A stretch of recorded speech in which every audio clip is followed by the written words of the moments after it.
नमस्कार दोस्तों, स्वागत है। कैसे हैं आप लोग? आज एक नई कहानी के साथ हाजिर हूँ। कहानी है फ़र्ज़। सुमित छोटी बहन सुनिधि को लेने स्टेशन गया और उसके जाते ही नेहा का बड़बड़ाना शुरू हो गया। एक तो वैसे ही अभी नैना और नमन के स्कूल का नया सत्र शुरू हुआ है। उनकी किताबों का, यूनिफॉर्म का खर्चा, स्कूल की फ़ीस, ऊपर से माँ बापू की दवाइयाँ। समझ नहीं आता इस समय सुनिधि को आने की क्या ज़रूरत थी। कह रही थी, भाई माँ बापू से मिलने का मन कर रहा है। अरे आज तक कुछ किया है कभी माँ बापू के लिए? सारी जिम्मेदारी उठाने का क्या हमारा ही फ़र्ज़ है? क्या उनके माँ बाप नहीं? अब उन्हें देने के लिए कम से कम एक सूट तो चाहिए ही। मैंने कब से अपने लिए सूट नहीं खरीदा। खरीदना तो दूर, सोचती भी नहीं। पिछली बार इनकी मामी ने जो सूट दिया था वही दे दूंगी निकाल कर। अब नया नहीं खरीदने वाली।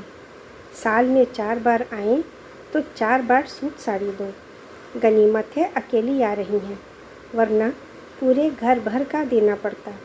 थक गई हूँ सबकी जिम्मेदारियों को निभाते निभाते। नेहा के स्वभाव को सुमित अच्छी तरह जानता है। वह यह भी जानता है कि उसके किसी भी रिश्तेदार के आने की सुनते ही नेहा के माथे में बल पड़ जाते हैं।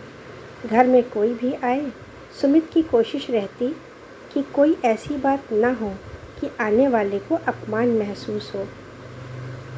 बहन सुनिधि को लेकर आया तो नेहा ने औपचारिकता दिखाते हुए चाय नाश्ता कराया।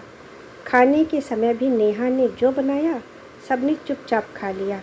हालांकि माँ का मन था कि पूरे साल बाद बेटी आई है, कुछ स्पेशल बनता, मगर नेहा ने पहले ही इतना बवाल मचा दिया था कि वह कुछ नहीं बोली।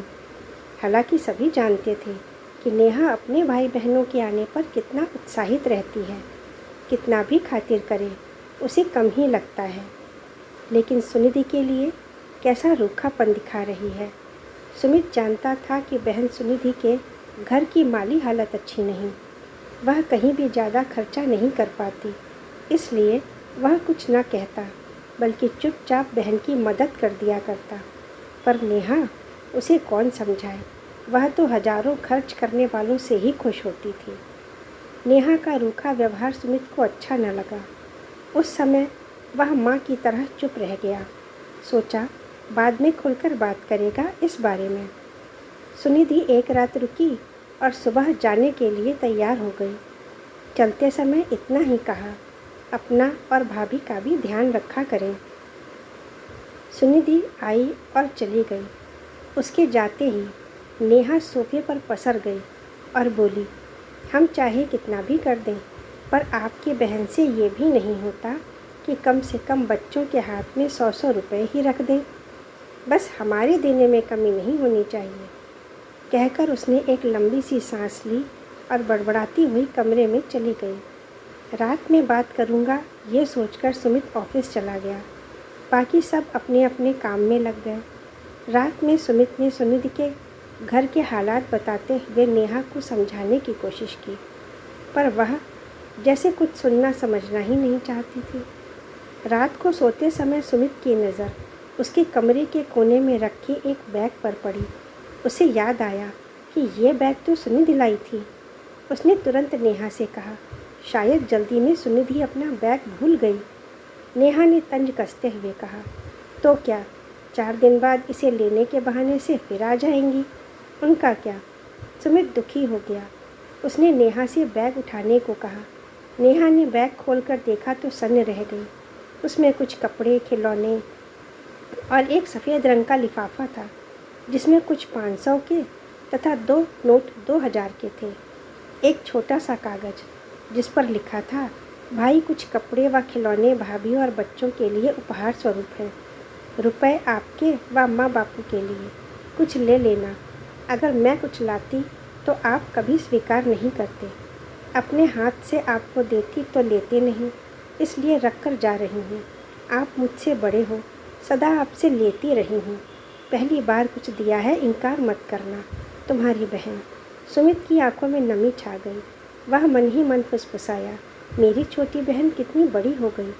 सुमित नेहा को देख रहा था और नेहा चाह कर भी आंखें नहीं मिला पा रही थी।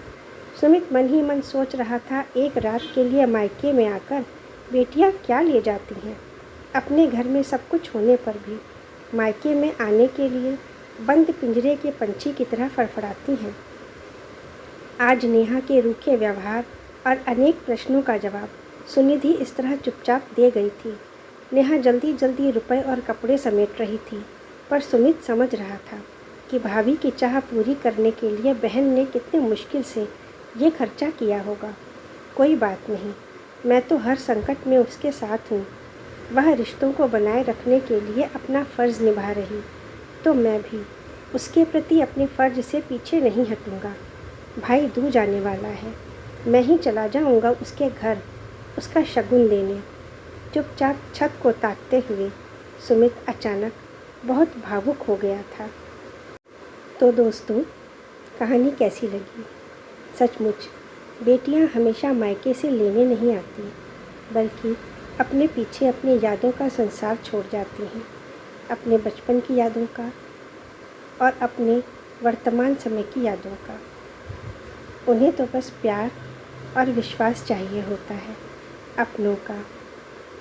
तो कहानी अच्छी लगी है तो लाइक अवश्य कर दें, नए हैं तो चैनल को सब्सक्राइब कर लें। कहानी पूरी पढ़ने के लिए हृदय से आभार।